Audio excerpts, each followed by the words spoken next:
Hello viewers, welcome to my cooking channel. மகிழ்வோடு சமைக்கலாம் வாங்க. இன்னைக்கு ஒரு யூனிக்கான ரெசிபி, பாம் ஃப்ரூட், பனம்பழம். இது நியூ ஜென்ரேஷன் பிள்ளைங்க பார்த்துருக்காங்களா, சாப்பிட்ருக்காங்களா அது தெரியாது.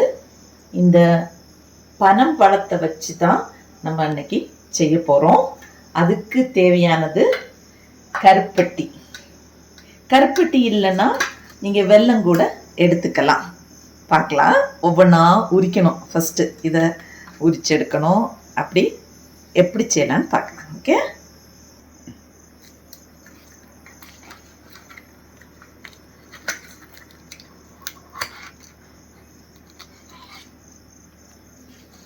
இதே ஒரு பூ மாதிரி இருக்கு பாருங்க. இதை வச்சு கூட நம்ம ஆர்ட் பண்ணலாம். ஓகே, பிள்ளைங்களுக்கு வேஸ்ட் மெட்டீரியலில் ஆர்ட் பண்ணுறதுக்கு அதை யூஸ் பண்ணலாம். சரி, இப்போ இதை ஃபஸ்ட்டு நல்லா பழுத்திருக்கு, அதனால் உரிச்சிக்கலாம். நம்ம பழைய காலத்துலலாம் இதை அப்படியே அடுப்பில் வச்சு சுடலாம் செய்வாங்க, சுட்டு கூட எடுத்துருவாங்க.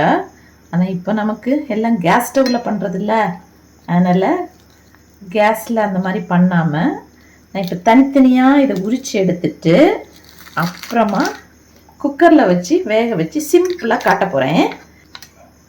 இது எல்லாத்தையும் உரிச்சிட்டு அதுக்கு பிறகு உங்கள்கிட்ட காட்டுறேன். ஓகே, அழகா ஃப்ளவர் மாதிரி இருக்கு பாருங்க. இப்போ இந்த இதில் மண்டையை கொஞ்சம் இதை கட் பண்ணி எடுத்துக்குவோம். இப்போ உள்ள ஜென்ரேஷனுக்கெல்லாம் இதை பற்றி தெரியாது, ஆனால் இதோட பெனிஃபிட்ஸ் ஏராளம். நிறைய பெனிஃபிட்ஸ் இருக்குன்னு சொல்லி நம்ம மூதாதையர்கள் காலத்துலேருந்தே இதை யூஸ் பண்ணுறாங்க. இந்த ஜென்ரேஷனுக்கு எப்படியாவது காட்டணும் அப்படிங்கிறதுக்காகவே நான் இந்த வீடியோவை எடுக்கிறேன். பாருங்க, பிரித்து பார்த்துடலாம். இதில் உள்ள கொட்டை இருக்கும். உங்களுக்கு தெரியுமா, அந்த நொங்கு குடிப்போம், சாப்பிடுவோம் இல்லையா, நொங்கு. அதை நம்ம அப்படியே விட்டோம்னா அது இப்படி பழுத்துரும். இந்த சதையெல்லாம் எடுத்து குக்கரில் போட்டு வேக வைக்க போகிறேன். பார்க்கலாம். ஸ்டார்ட் பண்ணும்போதே நான் சொன்னேன் யூனிக்கான ரெசிபி பார்க்க போகிறோன்னு. இதில் ஒரு விந்தியா இருக்குன்னா, மோஸ்ட்லி 3 கொட்டை இருக்கும், 3 சீடு பெருசாக இருக்கும் கொட்டையா. இப்போ இதில் நான் அதான் இவ்வளோ நேரம் தடவி பார்த்தேன். இதில் 2 கொட்டை தான் இருக்குது. இது ஒன்று உள்ளே இருக்கும், நான் எடுத்து காமிக்கிறேன். இது தொட்டு பார்த்தா நல்லா ஹார்டாக இருக்கும். இந்த பக்கம் இன்னொரு கொட்டை, ஆனால் இந்த பக்கம் கொட்டையே இல்லை, சீடே இல்லை, சீட்லெஸ். ஸோ 2 சீடு தான் இருக்கு. பார்த்துக்குங்க. ஏன் இவ்வளோ தூரம் விளக்கமாக சொல்கிறேன்னா, இந்த ஜென்ரேஷனுக்கு தெரியட்டுங்கிறதுக்காக. பாருங்க, இதுதான் பனங்கொட்டைன்னு சொல்லக்கூடியது, சீடு. இதுதான். இந்த சீடுலேருந்து இப்படி முளைச்சி வர்றது தான் அடுத்தது பனைமரமாக வரும். அப்புறம் பனங்கிழங்கெல்லாம் எடுப்போம் இல்லையா, அந்த மாதிரி. ஓகே, இதிலிருந்து அந்த சதையெல்லாம் தனித்தனியாக இப்படி எடுத்து போட்டிருக்கேன். இங்கே பாருங்கள், இப்படி எடுத்து போட்டிருக்கேன் எல்லாம். அப்போ இதில் கருப்பட்டி போட போகிறோம்ல, கருப்பட்டி சேரும்போது நல்ல டேஸ்ட்டாக இருக்கும். இதான் சதை. நிறைய ஹெல்த் பெனிஃபிட்ஸ் இருக்குது. இது நான் சதையெல்லாம் எடுத்துட்டு சீட் மட்டும் போடுறேன், அதுலேருந்து எடுத்துக்கலாம் அப்படின்ட்டு. இது பாருங்கள், அப்படியே போட்டிருக்கேன். இதில் நிறைய சதை இருக்குதா, தெரியுதா, இவ்வளோ சதை இருக்குது. ஆனால் இதை அப்படியே தான் நான் போட்டிருக்கேன். ஓகே, இனி ஒரிஜினலான கல்லெல்லாம் இல்லை, சூப்பரான கருப்பட்டி இதை உள்ளே போடுறேன். இந்த நல்ல கருப்பட்டி குக்கருக்குள்ளே போடுறேன். அது கரைஞ்சிரும். குக்கர் கொஞ்சம் தண்ணி விட்டு அதில் ஒரு கப் தண்ணி விட்டுருக்கேன். இது 5 to 6 விசில் வைக்கணும்.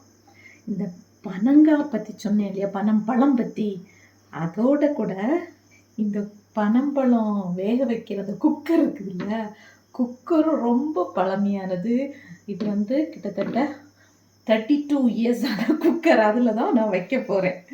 ஓகே, ரைட், பார்க்கலாம்.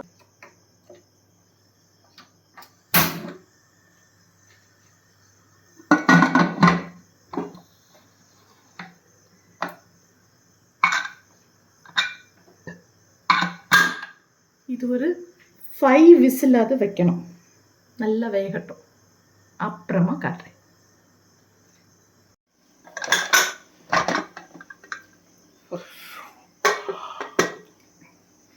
கருப்பட்டி போட்டோம் இல்லையா, அதுதான் இந்த கலர் மாறி இருக்கு பாருங்க.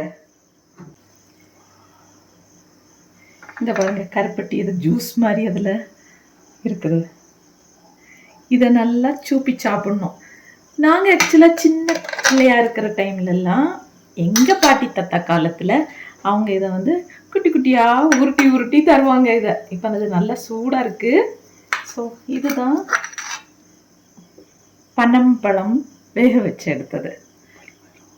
Okay, palmyra fruit, palm fruit, பனம்பழம் இதுதான்.